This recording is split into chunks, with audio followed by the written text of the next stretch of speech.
Nestled along the sun-kissed shores of Monterey Bay, the tale of Fort Ord begins not in its own bricks and barracks, but in the broader canvas of global conflict. The seeds of Fort Ord were sown in the tumultuous soil of World War I. As the world found itself embroiled in the throes of unprecedented warfare, the United States recognized the exigency for a robust military preparedness.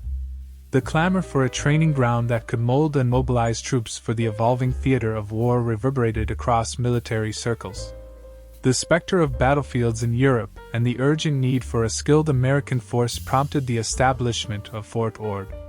Its raison d'etre lay in the imperative to prepare and equip soldiers for the challenges that loomed beyond the Pacific horizon.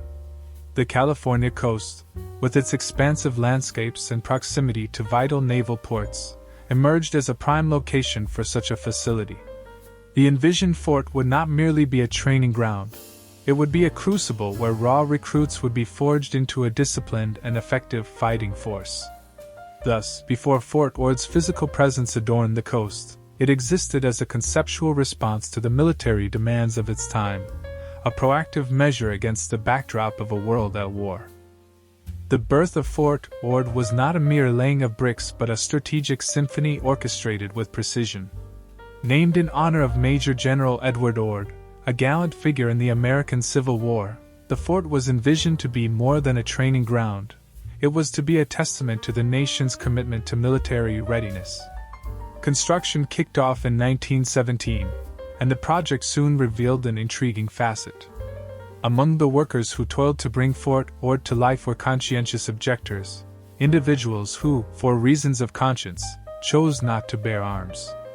Rather than imprisoning them for their stance, the government assigned them to non-combat roles, contributing to the fort's development in an unexpected manner. As the edifice of Fort Ord rose from the California soil, so did the roster of units calling it home. Troops trained here would later distinguish themselves in the theaters of World War II, Korea, and Vietnam. The fort became a cradle of military competence, fostering a legacy that stretched beyond its coastal confines. A lesser-known aspect involves the indigenous people of the region. The land on which Fort Ord stands was once inhabited by the Rumjan Olam, and their presence resonates in the silent whispers of history. Tragically, their heritage was overshadowed by the military infrastructure that rose in its place.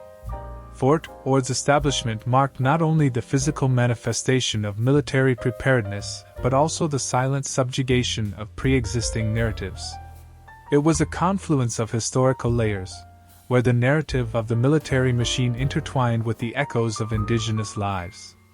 In 1940, the fort underwent a significant expansion, a response to the escalating global tensions preceding World War II. The quaint training ground envisioned during its inception had burgeoned into a sprawling complex, becoming a vital hub for the U.S. Army's maneuvers. Little did it know that the chapters of its operational years would etch a profound mark on the annals of American military history.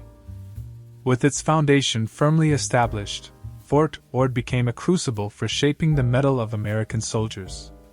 As World War II unfurled its grim tapestry, the fort evolved into a bustling center for basic training, turning civilians into soldiers ready for the rigors of war. The dusty paths of Fort Ord echoed with the footsteps of countless recruits, their journey marked by discipline, camaraderie, and the forging of indomitable spirits. One notable aspect of Fort Ord's operational years was its role as a training ground for the storied 10th Mountain Division. These mountain warriors, trained in the unforgiving terrains of Fort Ord, later displayed valor in the Italian campaign, scaling the treacherous heights of the Apennine Mountains. The echoes of their training resonated with the snowy peaks of distant battlefields. Beyond the ordinary, Fort Ord witnessed the passage of some extraordinary individuals. Among them was the iconic actor Clint Eastwood, who underwent basic training here during the Korean War. Little did the dusty barracks know that they housed a future Hollywood legend in the making. A day in the life of a Fort Ord soldier was a disciplined routine, a symphony of drills, marches, and the acrid scent of gunpowder. The fort's ranges echoed with the staccato rhythm of live-fire exercises, where soldiers honed their marksmanship under the California sun. The infamous confidence course, A challenging series of physical and mental obstacles tested the resolve of trainees, pushing them to their limits. Fort Ord's operational legacy extended beyond training grounds. It served as a deployment point for soldiers bound for the Pacific Theater during World War II. The humdrum routine of training was a prelude to the unpredictable chaos of war. Those who marched through its gates carried Fort Ord's lessons into the crucible of combat. In the realm of discipline and order, Fort Ord left an indelible mark. Yet, amid the regimen, friendships blossomed, and characters were forged.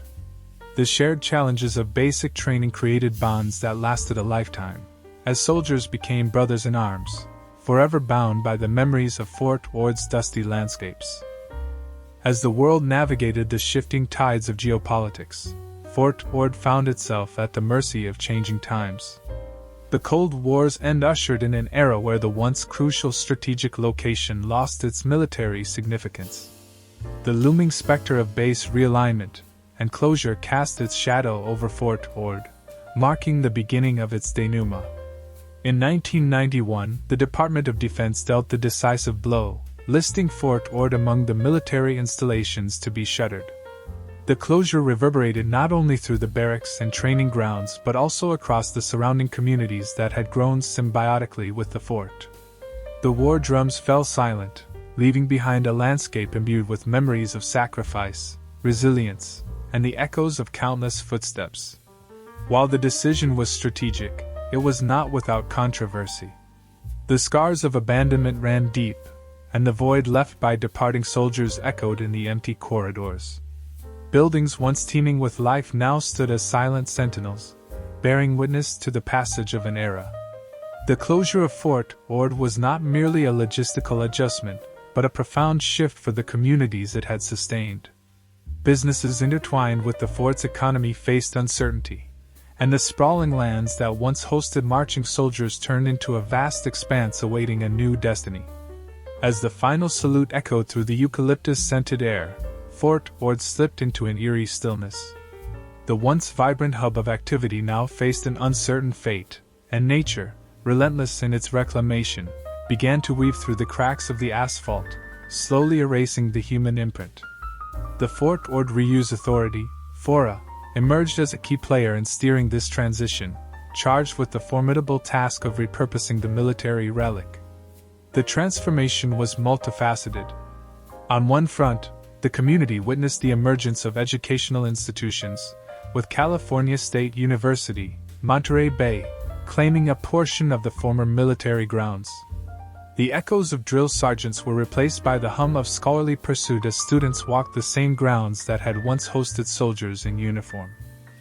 However, amid the march of progress, efforts were made to preserve the vestiges of Fort Ord's military legacy.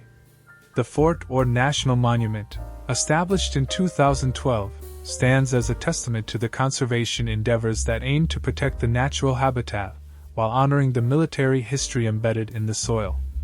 Fort Ord, once a theater of military strategy, is now a stage for the intersection of history, nature, and community.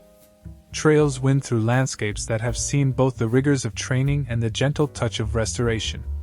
Plaques and memorials dot the grounds, ensuring that the sacrifices made within these borders are not lost to the passage of time. Make sure to check our video about 10 abandoned military bases in California. Thank you for watching and see you next time for more Ghost Town Chronicles.